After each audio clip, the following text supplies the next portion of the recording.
Warning, the stories you're about to hear are detailed accounts of shenanigans, pranks, and some mistakes that are meant to replicate the sort of discussions that veterans have when they reunite over a cold beverage and do not depict the professional daily actions of the military at large. We hope to make you laugh, but not to disrespect our proud men and women in uniform. Listener discretion is advised.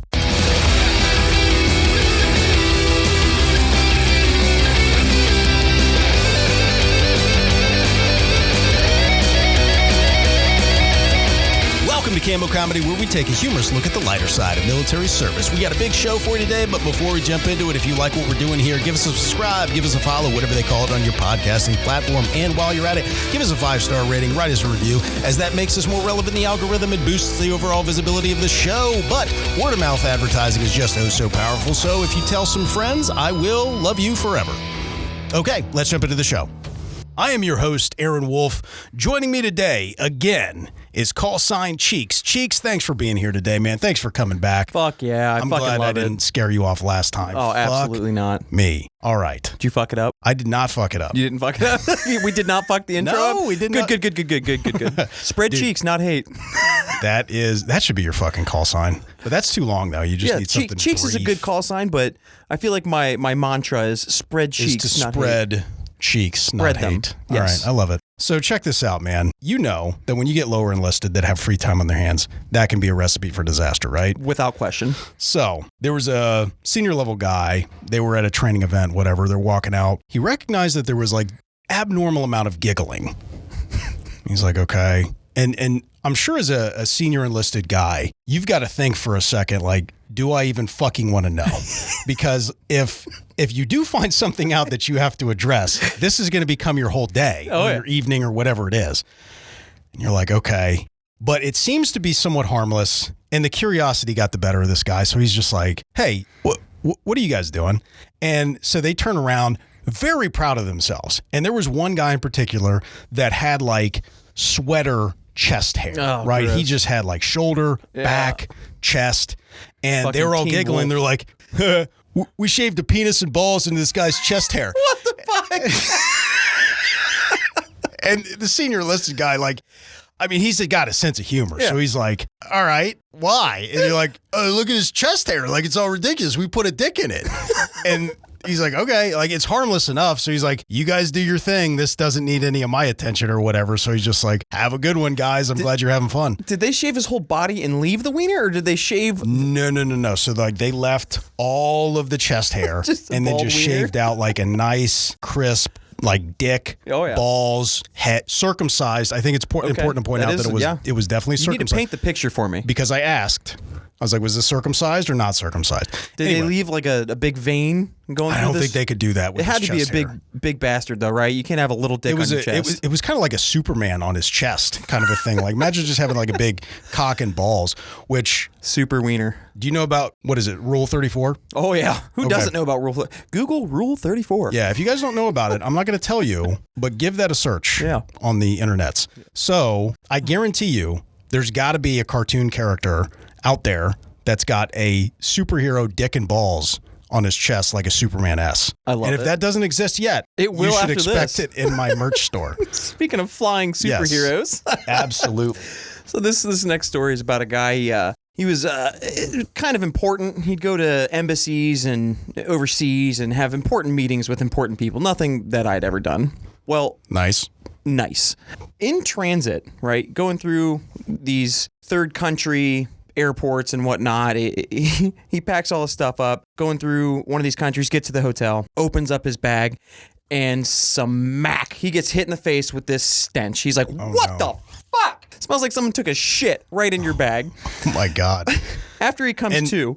Americans aren't exactly the most loved everywhere, especially where this dude was traveling. So I can't wait to hear more. Yes. So after he comes to from this right hook from Mike Tyson from Smell, okay, he looks down and goes, those aren't my shoes. Well, what the fuck? Yeah, what the fuck? So he's got a new set of shoes in there? He does. He gets smacked in the face with the smell, goes, what the fuck? Comes to, looks down and goes, oh no, what the fuck? He sees these shoes, right? They're talking, they're flapping, they stink like shit. One of the airport workers swapped out shoes. Oh my God. Yeah. So this guy has a meeting in like 2 hours, right? He has to go to some embassy somewhere my God. and talk with these upper level people that make way more money than I ever will. Okay, Absolutely. and he's got picture the old grass cutting shoes that your dad used to wear, right? Picture that, but then throw them into the lawnmower. Okay, that's what this guy has in his bag. And it sounds like probably walking through the sewer too. Oh, without on top question. Of that. Yeah. Jeez. Well, that's the smell you're getting, yeah. Well, and I can't hate the dude who switched him out too much. Yeah, I got some sympathy for that for sure. Because you're just like, all right, if you're in a Middle Eastern country, what is your access to shoes? Yeah. And then you're like, these rich American guys, like he'll be able to get a new set of shoes, which is probably true. He's just like, well, and then you don't want to be caught over there having been a thief because they cut limbs off for that. Well, and he never got caught doing something too terrible because he took both shoes. So 1-for-1 swap. Right. So we're going to do that, man. Oh, man. You got to be drug free in the military. Oh, yeah. Okay. So you get random urinalysis tests. Oh, yeah. Quote, all random. That kind of stuff. And so there was a guy that led a really clean lifestyle, right? And he had just served for 20 plus years, something like that. Just got sick of it. Started having health problems and all this other kind of stuff. So like every week or whatever interval it was, he's getting hit with these urinalysis things. Boom, you got to go piss in a cup to prove that you're not doing drugs. And in my understanding, this guy doesn't even drink alcohol or anything like that. So it's like, hey guys, I've never had a problem in 20 plus years, whatever it is. I'm done with this. I'm old. I'm having a problem with, other things. And if you guys are going to do this to me, I'm going to make you watch me shit. Oh God, no. So the guy that has to, because just so you guys know, there has to be an observer that makes sure that urine is actually coming out of your body. Out of the wiener. Into the cup, right? So you have to prove this and they have to watch. So typically what they'll do is, they'll either peek over your shoulder, maybe they could peek over a urinal stall or something like that just to make sure the stream is coming from your body. So he's like, all right, man, I got to shit. Fucking full send. So, hey, man, you can watch it come out of my body if I'm sitting on the toilet and I'm going to sit here and look back at you very awkwardly. And we're going to make awkward eye contact. Hell yeah. While I make you watch me shit. There was legit eye contact? I'm pissed. Oh, yeah. It was like, you know what? I'm getting my money's worth at this time. What you guys can't see right now is Aaron Wolf and I are making super long, uncomfortable eye contact as we're telling the story. Just imagining what it would be like if one of us was shitting right now, or both of us. Well, maybe we are. Dueling banjos, only with the shits. That's right. Oh, man. Oh, so the next story we have is we got a dude who's down in some hot place during training. They're in a Humvee, right? You got your driver and your truck commanders, driver and passenger. The dude the story's about is passenger, okay? He's not the bravest guy in the world. He's one of those guys you're like, yeah, he can fight and he can shoot, and that's why he's here, and that's all, right? Not much going up top. Yeah. Probably didn't need to waste the money on the Kevlar, okay? Well, they've got the Humvee windows down, or like slid open, okay? They're not like roll down windows, okay? Right. Well, in the midst of sitting here in the hot summer and eating your chow and whatnot, a bee flies into the Humvee, okay? This guy goes, I'm going to solve this fucking problem. Proceeds to take his helmet off and pow, pow, pow, pow, pow! Machine gun rapid fire smashes the windshield with his Kevlar, trying to hit this bee, just bam, bam, bam, bam, bam, trying to catch this bee, right? The guy next to him's like, oh my God, no. It's like slow motion. Right. Yeah. You're like, stop! And then it's too by the end, he's already freaking hit the windshield. What happened to the windshield? Oh, he fucking spiderwebbed it. Okay. Oh my God. Every single hit, just spiderweb, bam, bam, bam. Poor passenger's like, dude, how the fuck are we gonna explain this? As this idiot's putting his Kevlar back on, like, solved it. Yeah. I want you to picture, nailed it. Nailed it. You know what? That conversation has got to be epic when you go up to your command and you're like, hey, we just busted the windshield of this fucking truck. But how'd you do that?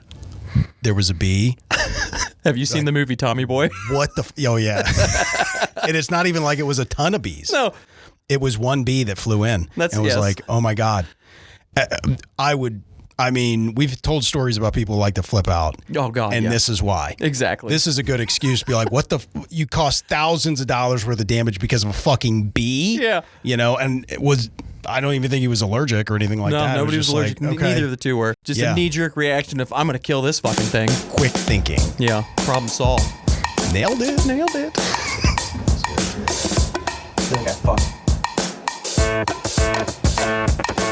Play us out.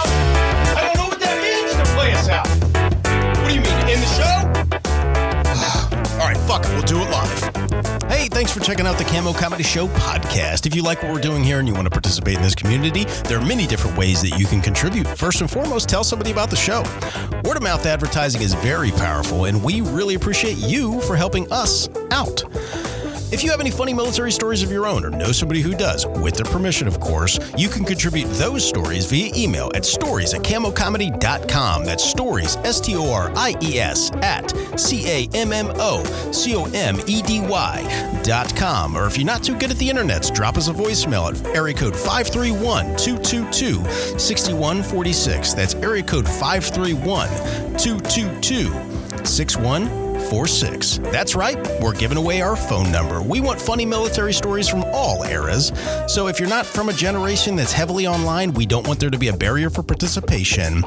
We have a lot of big plans for this show and building this community to support veterans. We will announce here soon, so stay tuned. All right, I'm going to go have a nice spicy bowl of chili. Later.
Okay. Blah, blah, blah, blah, blah.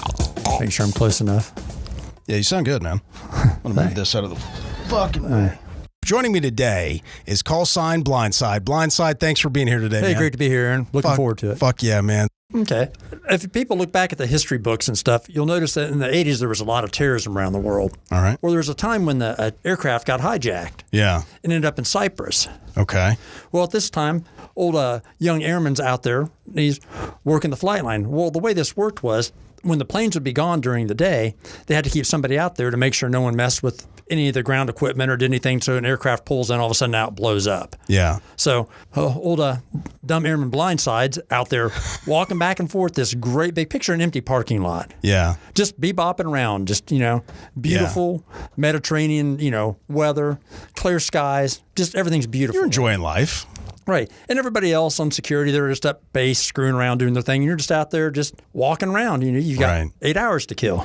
Well, one of the things, anytime any aircraft were coming in, there were military aircraft coming to the base, they were always pre-announced. And I see these big helicopters, like Sea Stallions, great big helicopters coming in. I'm like, those are kind of cool.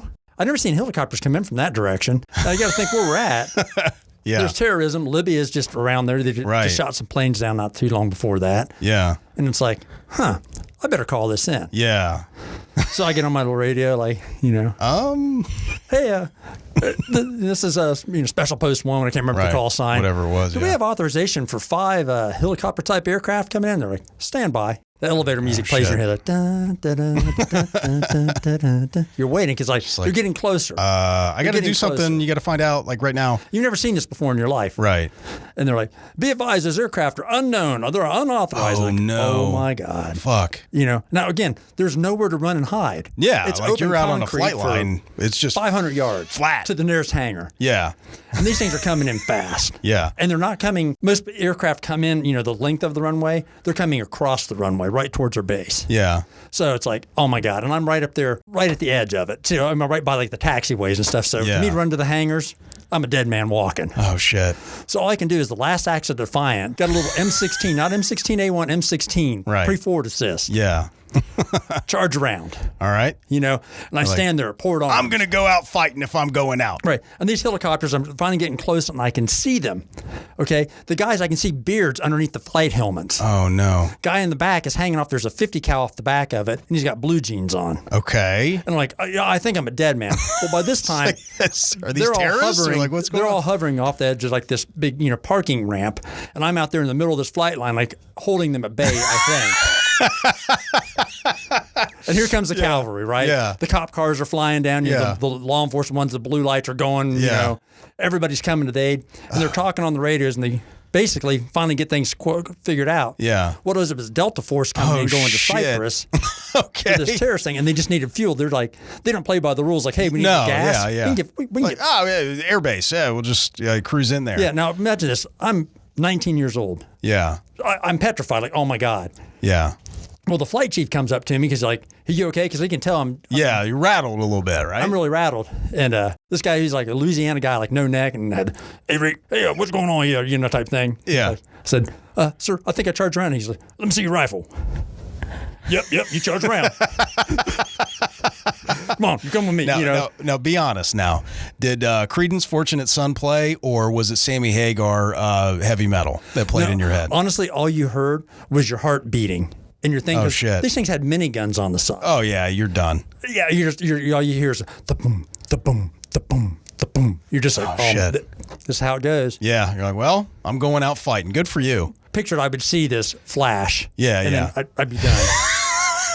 At least you're very pragmatic about it. I mean, it was. But yeah, that's freaking scary. At least you found out that it was Delta Force before there was any kind of a. Yeah, there's nothing I could have done. Yeah, very, very little. Actually, when they started stopping, I knew something was good when they stopped. Stopping? It wasn't like they just came flying over and sprayed me and kept on going.